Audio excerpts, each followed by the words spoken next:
Hello দর্শক, কি অবস্থা সবার? আশা করি সবাই ভালো আছে। আমি রিপোর্টার রাকিব, ওয়াইটিভি থেকে আগত। আজকে আমি এমন মানুষের ইন্টারভিউ নিব যাদের মানুষের মানে একবারই নাই, শুধু লেফটেনে যায় বাদ দিতে পারে। এক কথায় বলা যায় তারা মানসিক প্রতিবন্ধী। তাদের সাথে থাকেন, দেখতে পাবেন। চলে যাবো এবার রাইটার শরীফের কাছে। রাইটার শরীফের কাছে চলে যাচ্ছি, দেখি কি বলে সে।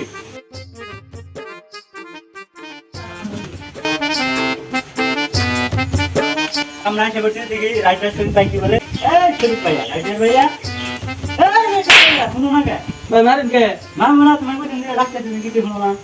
তো সিদ্ধা নেই 5 মিনিট তারাই। এই তুমি বলে ফ্রি ফায়ার প্রতি আসক্ত। তুমি তোমার অতীতকালে অনেক বলে তুমি অবহেলিত হয়েছ, অনেক দাম পাও নাই। ভাই আপনি আমার অতীত সম্পর্কে আমার জিজ্ঞাসা না, কারণ আমার অতীত অনেক ভয়ঙ্কর। এক লিবার মতো নাকি? বাদ দাও ভাই, দেখে আমরা ইন্টারভিউতে ফিরে আসছি। আহ, প্রথম প্রশ্ন, এই ফ্রি ফায়ার খেলে তুমি কি মজা পাও, কি লাভ হয় তোমার? স্যার, প্রেম করতে লাগে অর্থ, আর ফ্রি ফায়ার গেম খেলতে লাগে এমপি। আগে প্রেম করে শেখা খাইছি, তাই এখন আমি ফ্রি ফায়ার গেম খেলি। সৎভাবে ভালোবাসলে নারী করে অবহেলা, হকস না কে? সৎভাবে ভালোবাসলে নারী করে অবহেলা, তাই আমি এখন ফ্রি ফায়ার গেম খেলি সারা বেলা। হ্যাঁ ছোট ভাই, তুমি আসলেও একটা ছোট মোড়া প্রতিবন্ধী, মানসিক প্রতিবন্ধী। ভাই তোমার এই টুকার সুবিধা শোনাবার দিকে না, আর এই গেমের আমার এই তোমার গেমের কথা শোনাবার দিকে এই কানের বুকা দাঁড়া দেওয়া হয়েছে। এই ভাই কি বলেন? আচ্ছা ছোট ভাই, নতুন কিছু বলো, ধরো মাইক নাও। হ্যাঁ ভাই আপনি বসেন, আমি বলতাছি। ঠিক আছে ভাই, বলছি, তুমি কও। নারী তুমি ধন্য, নারী তুমি অপরিসীম, নারী তুমি পুরুষকে শিখিয়েছো কিভাবে তোমার জন্য কেঁদে কেঁদে পুরুষের বাঁচতে হয়।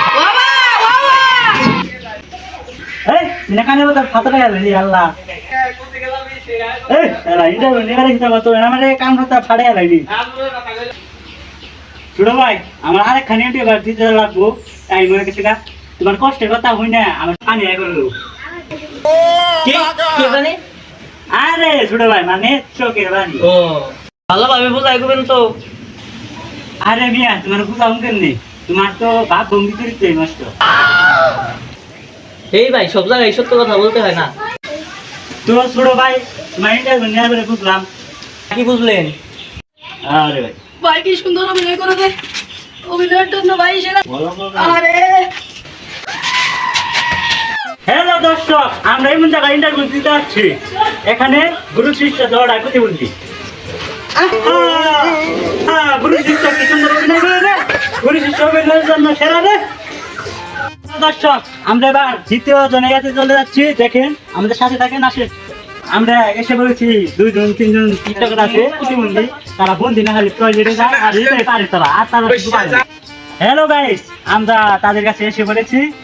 আবার যাই না, দেখি তারা ইন্টারভিউ দেওয়ার জন্য আগ্রহী আছে কিনা, দেখি যাই বলি। হ্যালো গাইস, আমি এবার এসে বলেছি যারা টিকটক করবে তাদের কাছে, দেখেন টিকটক এখন টিকটক করতেছে। আমাদের মান সম্মান নাই, আমাদের টিকটক করে খায়।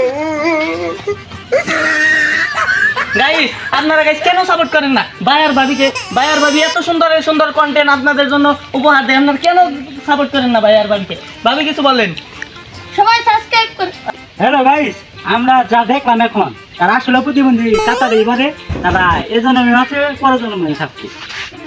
হ্যালো গাইস, দেখেন এরা কন্টেন্ট কিভাবে করে। তুমি আমাকে ভিত্তিক সময় আসুক তোমাকে এমনি করে কন্টেন্ট করে দিকে তারা উপরে উঠতে পারে না। এটা ওকে স্যার আপনার ওই যে 2 টিকটকার গাড়ি নিল, কারা? ওই 2 টিকটকার। ওই তারা খারাপ, তারা যেন টিকটক করস তোকে পারমিশন দিছে, কারা আবার আমারে গালি দেয়? আরে নয় বসেন বসেন ভাই, আপনাকে তো গালি দেয় নাই, আমরা টিকটকে কন্টেন্ট কইলাম। কন্টেন্ট করলি বেরোনোর বলা তুমি আমাকে লগে ভিত্তিক লাও তোমাকে সময় আসুন। আবার গালি দিলি আমারে। বাইরে আমার বাড়ি থেকে যা, বাইরে যা, বাইরে যা।